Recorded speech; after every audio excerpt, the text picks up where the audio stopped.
diamentowa stolica świata, a w okolicy odbywa się jeden z największych festiwali muzycznych na świecie, Tomorrowland. Zaczynamy krótką podróż po Antwerpii. Zamek, który właśnie widzisz, jest najstarszą kamienną budowlą w Antwerpii. Jego budowę rozpoczęto w 1200 roku. Z zewnątrz wygląda on naprawdę nieźle. Niestety wewnątrz ma on już niewiele wspólnego z historią. Warto jednak wejść do środka, ponieważ znaczną jego część można zobaczyć za darmo i zerknąć sobie na przykład na makietę tego zamku, czy też całego miasta. Antwerpia kojarzona jest głównie z diamentami z tego powodu, że szacuje się, że aż 80% światowego handlu diamentami przechodzi właśnie przez Antwerpię.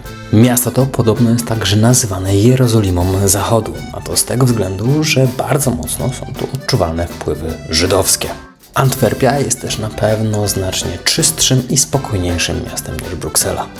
W moim poprzednim wideo pokazywałem Wam ciekawe miejsca do odwiedzenia w Brukseli.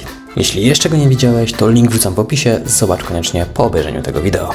Sama Bruksela ma kilka ciekawych miejsc, które naprawdę robią wrażenie. Jednak całościowo mnie osobiście Bruksela nie zachwyciła. Jednak Antwerpia robi już znacznie lepsze wrażenie. A Gent, czyli po polsku Gendawa, to miejsce, które zdecydowanie musisz odwiedzić, będąc w Brukseli czy też okolicy. Zacznijmy od katedry Świętego Bawona. Można ją podzielić na dwie części. Pierwszą, darmową, dostępną dla wszystkich i drugą taką, w której masz niezwykłe podziemne zwiedzanie wraz z eksponatami, gdzie już trzeba kupić bilet. Nawet jeśli nie za bardzo interesują Cię tego typu tematy, to i tak polecam Ci kupić bilet do podziemi. W ramach biletu otrzymasz okulary VR z audioprzewodnikiem. Jest naprawdę bardzo ciekawe doświadczenie, które nie tylko pomoże Ci lepiej zrozumieć historię zarówno tego miejsca, jak i całego miasta, ale po prostu jest ciekawym doświadczeniem, gdzie postacie są nakładane na podziemia, a oddalając się i przybliżając widzisz zupełnie inny obraz. Bo można powiedzieć, że po części są nawet interaktywne. Po szybkim zwiedzeniu podziemi oddajemy okulary i lecimy z powrotem na główną część katedry z najcenniejszymi i najpiękniejszymi eksponatami. Znajdziemy tu m.in. dzieła Rubensa, a także wiele innych elementów, o których opowiadał nasz przewodnik w okularach.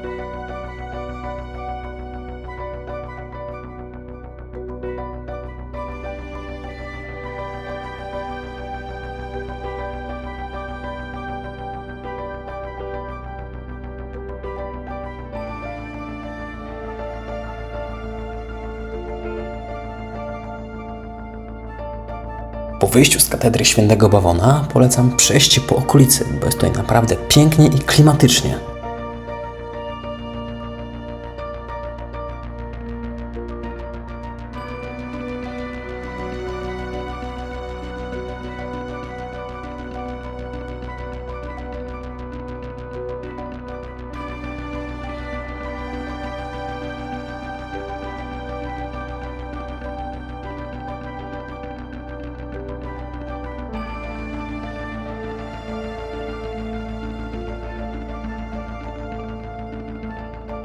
Podobno ze względu na te liczne kanały niektórzy nazywają Gendawę belgijską Wenecją.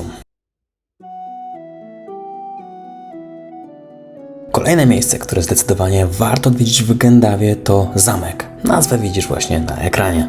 Jest on znacznie większy od tego zamku w Antwerpii, jest tutaj co zwiedzać, a na samej górze jest wieża z widokiem na całe miasto. Gendawa odgrywała bardzo ważną strategiczną rolę ze względu na swoje położenie, a także była jednym z największych miast średniowiecznej Europy.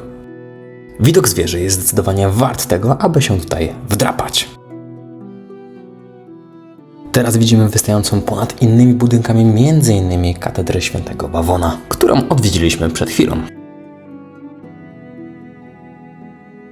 Wewnątrz zamku możemy zwiedzić i zobaczyć m.in. elementy uzbrojenia, a dla odważnych są także lochy i sale tortur.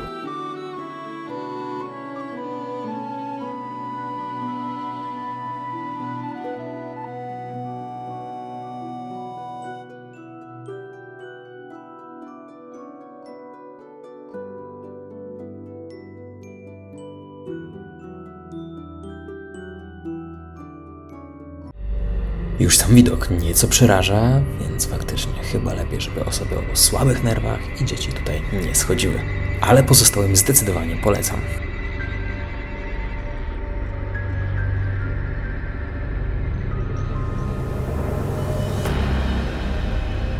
Cały zamek można swobodnie zwiedzać i dostępne są chyba wszystkie pomieszczenia.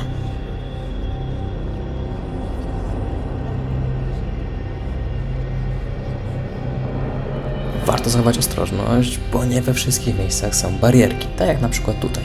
Ktoś nieostrożny może spaść kilka metrów w dół.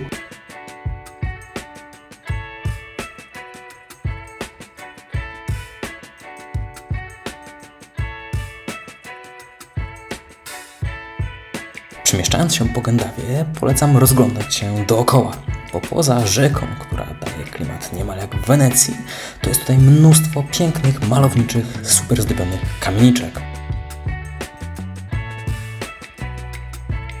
Podsumowując, będąc w okolicy, czy to w Brukseli, czy na Tomorrowland, zdecydowanie polecam wybrać się do Gendawy.